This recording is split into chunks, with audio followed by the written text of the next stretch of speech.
তোমাদেরকে আমি ন্যারেশনের মধ্যে অ্যাসার্টিভ, ইন্টারোগেটিভ, তারপর এক্সক্লেমেটরি, এই তিনটা সেন্টেন্স রিপিটেড স্পিচে থাকলে কীরকমভাবে ডাইরেক্ট ন্যারেশনকে ইনডাইরেক্ট করতে হবে সেটা করাইছি। এখন আজকে চিন্তা করছিলাম যে ইম্পারেটিভ সেন্টেন্সের উপর করাবো, কিন্তু আজকে করানো হয় নাই। সেজন্য আমি এখানে তোমাদের ভিডিওটা দিচ্ছি, এটার উপর প্র্যাকটিস করবে। যখন রিপিটেড স্পিচের মধ্যে ইম্পারেটিভ সেন্টেন্সটা থাকবে তখন সেইটের পরিবর্তে, ওগুলাতে তো আমরা অ্যাসার্টিভ সেন্টেন্সে পড়ছি যে সেইটের পরিবর্তে টোল্ড বসাবো, ইন্টারোগেটিভে পড়ছি যে সেইটের পরিবর্তে আস্কড বসাবো, তারপর এক্সক্লেমেটরিতে পড়ছি যে সেইটের পরিবর্তে এক্সক্লেমড বসাবো, কিন্তু ইম্পারেটিভ সেন্টেন্সে বিষয়টা একটু ভিন্ন।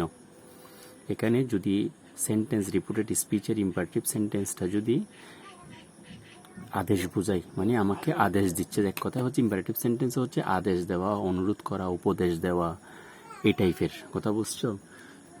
তো যদি আদেশ বোঝাই সেন্টেন্সটা, যারা দেখতেছে যে তোমার আদেশ বোঝাচ্ছে, তাহলে সেটের পরিবর্তে তোমাকে অর্ডার বসাতে হবে। যদি উপদেশ বোঝায় তাহলে অ্যাডভাইসড বসাতে হবে। যদি অনুরোধ বোঝায়, অনুরোধ বোঝালে অবশ্যই এখানে প্লিজ লেখা থাকবে, প্লিজ, মানে প্লিজ লেখা থাকলে রিকোয়েস্টেড বসাতে হবে।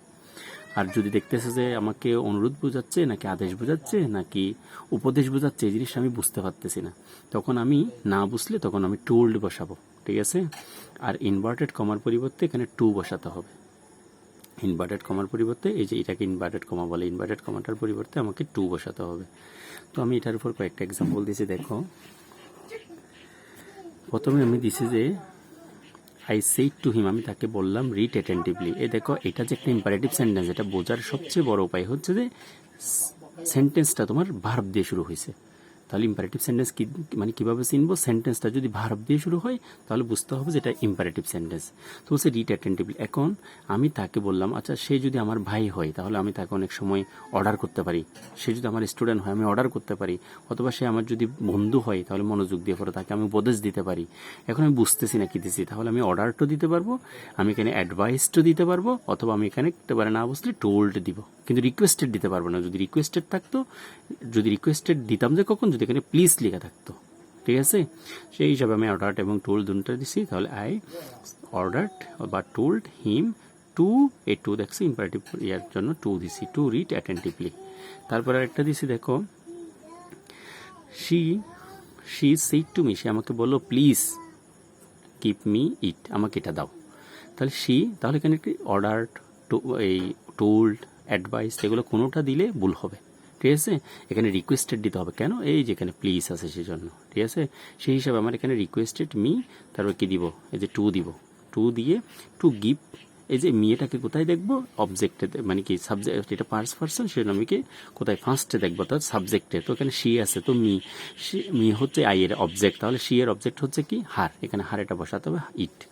তারপর দেখো এই দুইটা হচ্ছে এমনি, এই যে হ্যাঁ বোধক তোমার ইম্পারেটিভ সেন্টেন্সের ক্ষেত্রে, ঠিক আছে?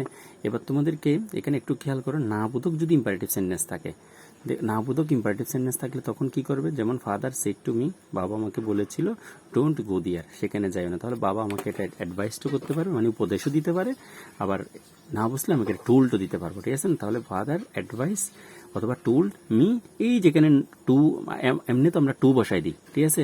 কিন্তু এখানে যেহেতু ডোন্ট আছে তাহলে আমি নট টু বসাতে হবে, নট টু, আগে টু এর আগে একটা নট দিতে হবে, কারণ এটা না বোধক ইম্পারেটিভ সেন্টেন্স, ঠিক আছে? সেই জন্য আমাকে নট টু গো দিয়ার। এখন কেউ যদি চিন্তা করে স্যার আমার নট টুটা দিতে ভুলে যাব, তাহলে তুমি এখানে ফাদার, এখানে একটা মিস্টেক হয়েছে, ফাদার কি, ফাদার ফরবেট, এই ফরবেট শব্দের অর্থ কি জানো? নিষেধ করা, এটা অর্থ কি? নিষেধ করা।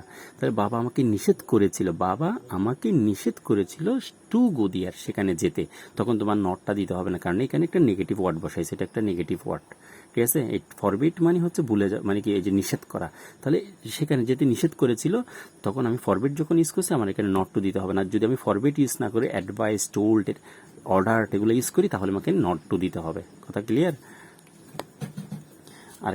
আরেকটা দিছি, দেখো, she said to me never tell a lie, সে আমাকে বলেছিল কখনো মিথ্যা বলবে না, ঠিক আছে? তাহলে এটা আমাকে উপদেশও হতে পারে, না বুঝলে টোল্ড দিতে পারো, ওই এটার মতো সেম, অ্যাডভাইস, টোল্ড, অর্ডার এগুলো দিলে এখানে নট টু দিতে হবে, ঠিক আছে? আর সেম জায়গায় এটাও নেগেটিভ, নেভার মানে কখনো না, তাহলে এটাও নেগেটিভ, সেজন্য আমি এখানে নিষেধ করা, মিথ্যা কথা বলতে নিষেধ করা, তাহলে আমি এখানে কি দিতে পারবো? ফরবেট